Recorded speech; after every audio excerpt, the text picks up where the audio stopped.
No início do século XX, ser professor no Brasil e na América Latina, de uma forma geral, era algo que tinha muito valor social.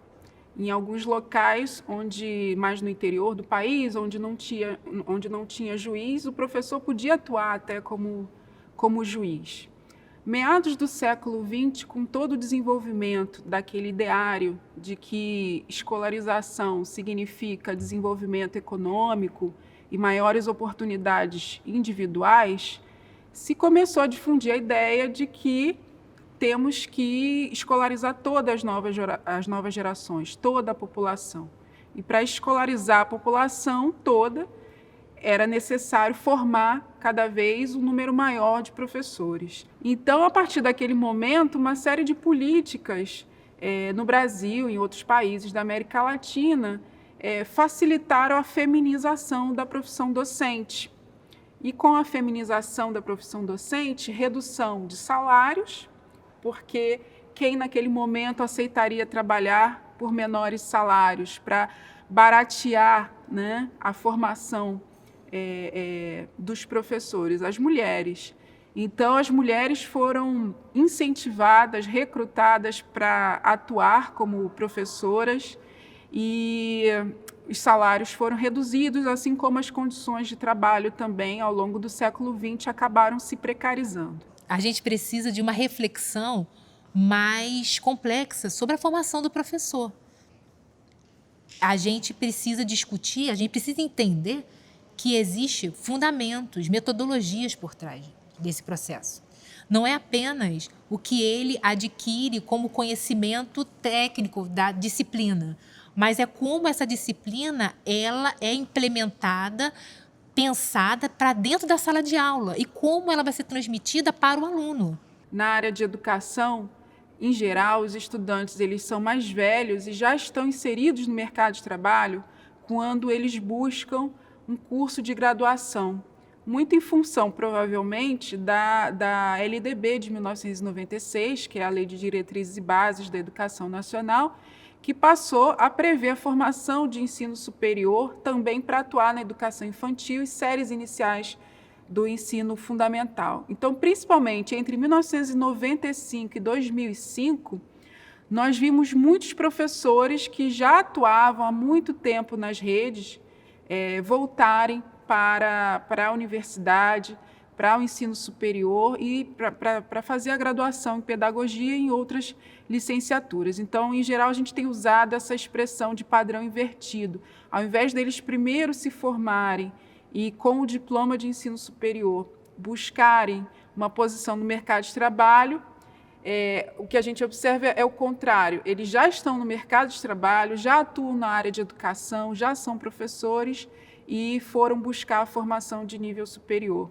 Havia uma necessidade de formar professores a nível superior, sobretudo nas regiões norte e nordeste, onde existiam menor quantidade de cursos, matrículas também eram bem menores nessas regiões.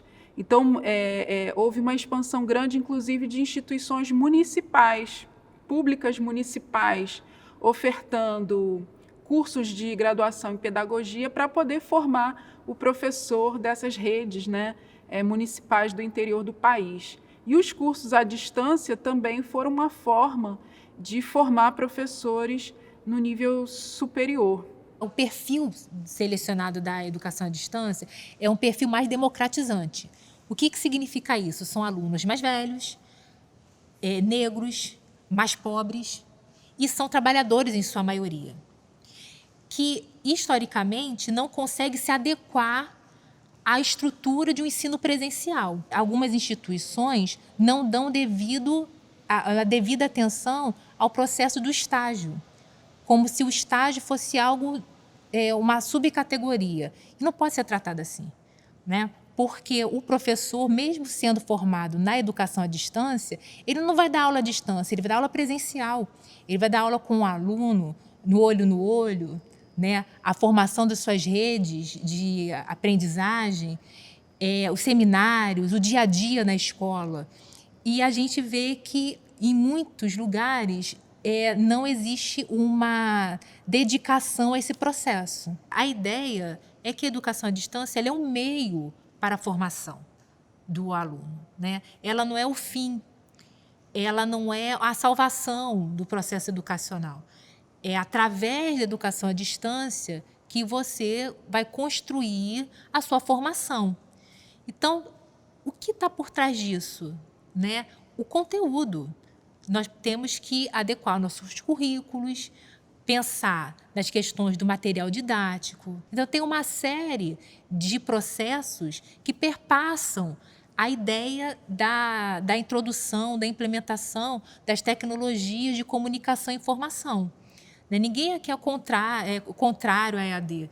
O que a gente discute, na verdade, é como estão se apropriando da educação à distância e os desafios que essa apropriação resulta. Então, eu vejo como principal desafio, hoje em dia, no momento em que a gente já começou a expandir bastante, quantitativamente, as oportunidades de acesso, eu vejo as diferenças qualitativas em termos da instituição de ensino que os estudantes tiveram acesso, o tipo de formação acadêmica que ele teve, a trajetória de formação dele dentro da instituição de ensino, dentro do curso, o quanto que ele pôde aproveitar os recursos que a instituição de ensino oferece para todos. Esse, na minha opinião, é o maior desafio atual.